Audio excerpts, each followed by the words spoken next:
Hi everyone, Chef Archie Pie here. Welcome to my latest video clip on making Tuscan style pork ragu. This is going to be fabulous. So I'm going to dice some meat and vegetables. Here's the pork shoulder or pork butt.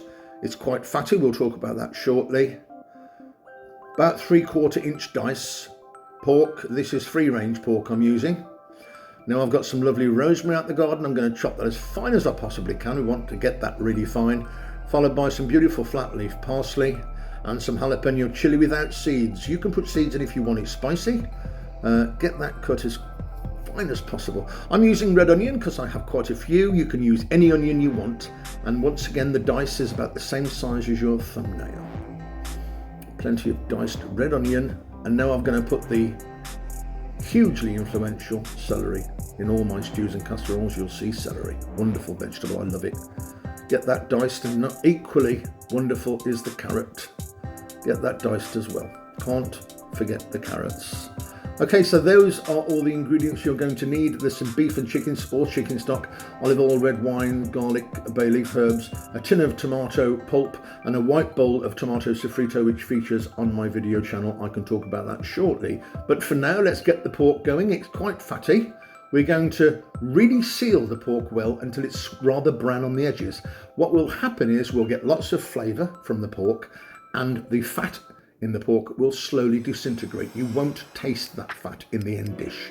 The fat will cook out and turn into a lovely juice, which will contribute hugely to the flavour of this ragu.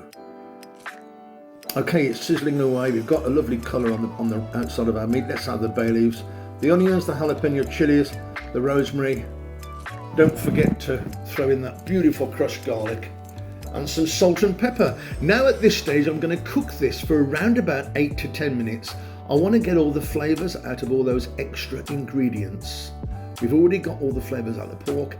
Now I want to show the heat to my different other ingredients in there. Onions, everything will change appearance. The onions will turn translucent, and you'll see the bay leaf will start to penetrate the bottom of the pan too, and that will start to give out its lovely flavour. Once we've given that around 8 to 10 minutes, we can throw in the carrots and the celery, and we're going to give that about 5 minutes too.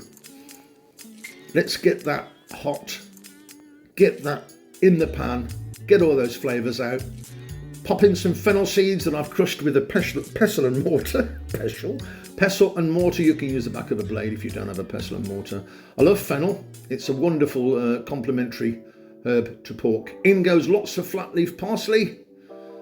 And now we're going to cook that for about another 5 minutes each stage. Cook it for 5 minutes, bring it to the boil. There we are, we can see lots going on. In goes the red wine. Any red wine you have is perfectly fine. Any red wine is perfectly fine. Okay, now we're going to throw in our tomato pulp. Good quality tomato pulp if you have. 1 can, 1 tin. We say tin in the UK. In the US, I think you guys say can. Okay, bring that to the boil. That's fabulous as well. In goes the tomato sofrito. And this is just, as I said before, roasted tomatoes with garlic, basil, onion, olive oil, and then I've popped it in the liquidizer or the blender to make a paste. Hugely wonderful ingredient in all my dishes. Hopefully I've got enough to last me through the winter. In goes the beef stock you saw a moment ago, and now I'm going to bring everything to the boil. Beef stock or chicken stock. Bring everything to the boil, and once it's boiling quite rapidly, I'm going to then pop the lid on and turn the heat right down to about number 1, if there's 1 to 5, number 1, right down to a minimum. Pop the lid on for about 2 to 2.5 hours. And then, there you go, look at that, it's concentrated, it's stewed. The pork is melt in the mouth. I'll just demonstrate the tenderness of the pork with the side of a fork. There we are, and all that lovely juice will be absorbed by this pasta. I've cooked some lovely rigatoni. I'm throwing some Parmesan cheese over it. I'm going to toss that in, and this is a wonderful dish. The quantities here will probably feed 2 lots of pasta, what you see there.